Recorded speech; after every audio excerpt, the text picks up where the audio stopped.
El sexenio del presidente Ernesto Zedillo lo marcó la crisis económica, la devaluación del peso y el rescate bancario que benefició a una cúpula empresarial a cambio de sumir a millones de mexicanas y mexicanos en la pobreza. Pero también fue sello del gobierno de Zedillo la represión contra la población. Movimientos sociales, liderazgos de izquierda, grupos insurgentes y civiles y cualquiera que se opusiera a las políticas de su administración. Con Ernesto Zedillo como presidente, ocurrieron en México represiones que generaron escándalos internacionales. El 28 de diciembre de 1995, en la masacre de Aguas Blancas, 17 miembros de la organización campesina de la Sierra del Sur fueron asesinados a tiros y otros 23 heridos por judiciales y policías, cuando se dirigían a protestar por la desaparición de uno de sus compañeros. Un acto atroz que el resto de los integrantes de la organización aseguran fue planeado con la participación de diversos secretarios y funcionarios del estado de Guerrero por órdenes del entonces gobernador Rubén Figueroa Alcocer. El gobierno estatal intentó acusar a los campesinos de agredir a la policía para justificar lo ocurrido, pero la evidencia desmintió esta versión y 3 meses más tarde, el gobernador Figueroa Alcocer se retiró del cargo, con licencia indefinida y manteniendo su fuero. A pesar de las violaciones graves a los derechos humanos que fueron documentadas, los presuntos responsables continúan gozando de impunidad. La política represiva de Zedillo contó con el apoyo del PAN. El titular de la Procuraduría General de la República fue Antonio Lozano Gracia, pieza clave del grupo de Diego Fernández de Ceballos. Fue resultado de un pacto no escrito. El jefe Diego desapareció en la campaña de 1994 para facilitar la victoria de Ernesto Zedillo, a cambio de posiciones en el gabinete. Esta represión estuvo lejos de ser la única durante el mandato zedillista. 2 años más tarde, en la localidad de Acteal, en el municipio de Chenaló, en la región de los Altos de Chiapas, en el contexto del levantamiento zapatista, en el que las desapariciones y homicidios eran la norma, el 22 de diciembre de 1997, un grupo paramilitar disparó armas de uso exclusivo del ejército contra la organización indígena Las Abejas, mientras el grupo de indígenas tzotziles se encontraba orando en una ermita.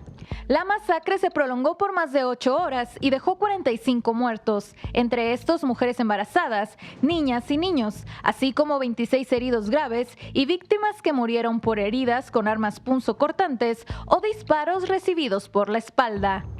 De nuevo, la administración de Zedillo, a través de su secretario de Gobernación, Emilio Schweifert, intentó deslindar al gobierno federal de su responsabilidad en la matanza, algo que fue desmentido, ya que, como el mismo Schweifert admitió, tuvo conocimiento meses antes del ambiente de violencia en contra de la comunidad de la región.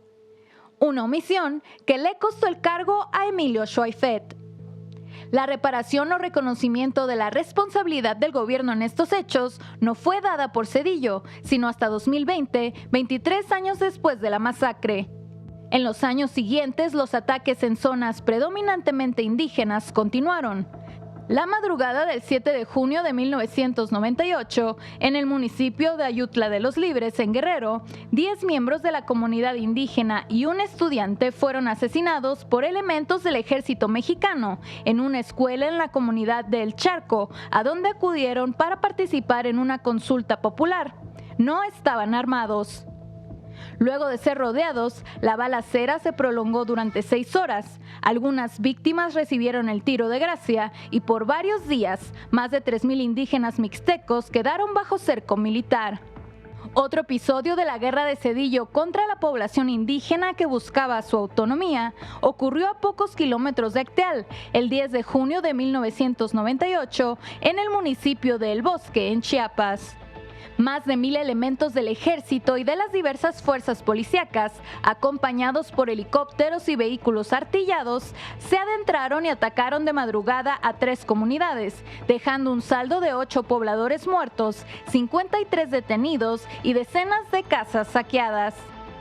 El gobierno argumentó que el operativo fue legal, sin embargo la evidencia apuntó a que la matanza fue una ruptura más del compromiso gubernamental y optar por el uso de la fuerza en lugar del diálogo con la población.